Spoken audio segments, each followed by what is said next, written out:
My boyfriend and I have been together for 2 years now. Every year at the end of summer, my boyfriend's family has a beach trip. They have a cute cottage that they go to visit a few times a year. Last year I was unable to join, but this year I was able to make it. I've met his family before many times and we get along well, so I was looking forward to it. While I was packing, I was sure to include nicer dresses in case we went out and even included a more modest bikini than I would usually wear. This one is still a bikini, but is full coverage unlike my others.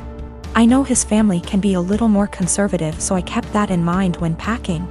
I even went over everything I packed with my boyfriend. On the trip was my BF and I, his younger brother, his older brother, his sister-in-law, and his parents. The first day went by really well. Our flight didn't have any issues, we unpacked, got settled, and all went out for dinner.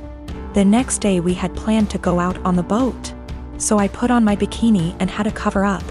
No one said anything to me as we were leaving, or even when we were on the boat. I spent the whole day in my bikini without a single comment. It wasn't until that night I realized people had an issue with it.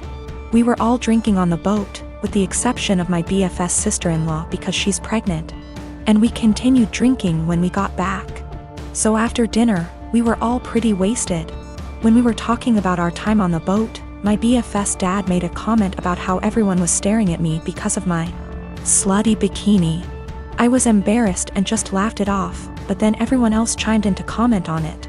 His mom laughed and said it was fine, that she would wear nothing if she were young again. But then his younger brother said that I basically was wearing nothing.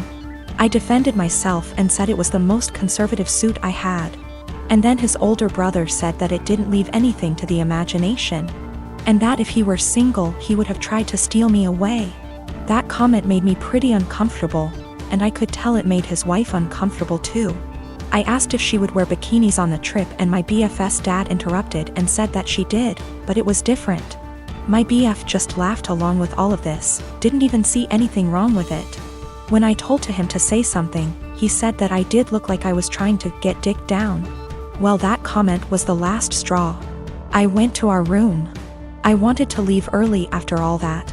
But we only had a few days, so I just pushed it in the back of my mind and kept to myself the rest of our trip.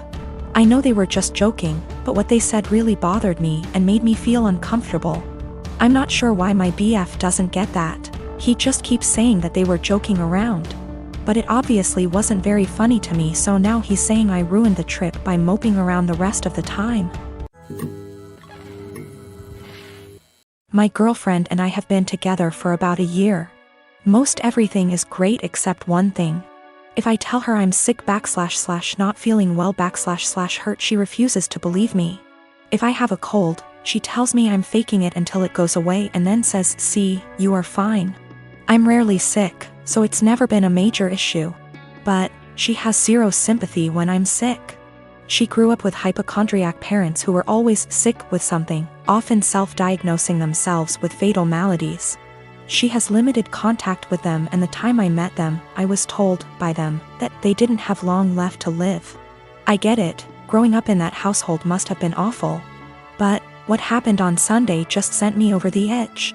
Girlfriend and my sister wanted to check out this event and we were all supposed to go. I woke up with excruciating back pain and could barely breathe. Girlfriend got so mad at me for ruining this that she wouldn't speak to me. As she was about to leave, I asked her not to leave because I thought something was wrong. She said no and left. I threw up in my bed and eventually called my parents. I was too embarrassed to call 911. And my mother and brother hauled me to the hospital. I was whisked back, and after 20 minutes I was diagnosed with kidney stones, fentanyl and gravel, and I had a CT scan and then went for a procedure to bust the kidney stones. 5 hours later and I was laying on my parents' sofa in a haze.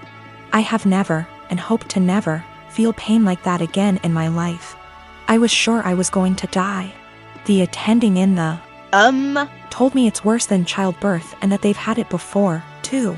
I didn't text my girlfriend throughout because I really didn't have the strength or foresight. I was drugged up and uncomfortable. My sister found out that I had been in the emergency room, and soon after my girlfriend called me. She was pissed off I didn't call her. Then I reminded her that I begged her not to leave as I thought something was wrong. She got quiet and eked out an apology. I got furious and said something rather nasty things, unsavory things. In fairness, I was on dope, still sore, peeing blood and felt like someone had punched me in the gut. Standing was incredibly painful. I needed to take 2 days off of work and school. I rested in bed and the only thing you can think is the person who should have been there didn't even believe me. She's texted me this week a formal apology and wants one in return for saying nasty things to her. I've been avoiding her texts / calls. I've felt like shit this week and picked something up in the So I laid low, took a few days off work and relaxed. She wants to meet tonight and talk about everything, but I'm still so mad I don't know if I should hold off seeing her. Is this as big a transgression as I feel like it is? Am I blowing this out of proportion because I felt so shitty? I just am so annoyed and angry. Girlfriend didn't believe me something was wrong and I wound up in the with kidney stones and needed a procedure. She was mad that I didn't call her, I was too doped up, and then when I blew up at her she felt bad. I'm still mad at her. A while back, my brother married a woman who had an 11-year-old son named Billy. A year later my sister-in-law gave birth to a little girl. 2 years later, she gave birth to a boy. Billy, who was 14 by this time, was treated like an outsider. My sister-in-law and brother saw him as a burden who spoiled their picture-perfect family. If you asked my sister-in-law how many kids she had, she would say 2. Billy started acting out. He got involved with a bad group of kids and started getting into trouble. He started failing all of his classes. He eventually got into drugs and was suspended from school. My brother and sister-in-law were fed up with him. I asked my brother if Billy could spend the summer with me and my husband. We have a hobby farm and I thought maybe getting away from his life for a while could help him some. Well, they were more than happy to get rid of him, my SIL's words. It was kind of rough the first few weeks. He had a lot of anger issues. But my husband kept his hands and mind busy doing work on the farm. And we both made sure that he knew he was loved and wanted. By August, he was a totally different kid. He wanted to keep living with us, but my sister-in-law insisted that he come home. After 2 months, he went back to his old ways due to his parents' indifference. They ended up sending him back to us and he lived with us throughout high school. He ended up being an A/B student and kept with a really great group of kids. He got involved in baseball and got a scholarship to a local university. He's 22 now and is in his last year of school. He's engaged to a really great girl. When he was 16 he started calling me mom and he started calling my husband pops. He never really had much to do with his mom and he had nothing to do with my brother. He saw them on holidays when the whole family came over. His mom has tried to have a relationship with him the past few years, but he has avoided her. On Christmas, sister-in-law was over and for whatever reason, she opened my desk drawer and found a birthday card from Billy where he said, "To the best mom ever. Thanks for loving me and giving me a chance." She was devastated.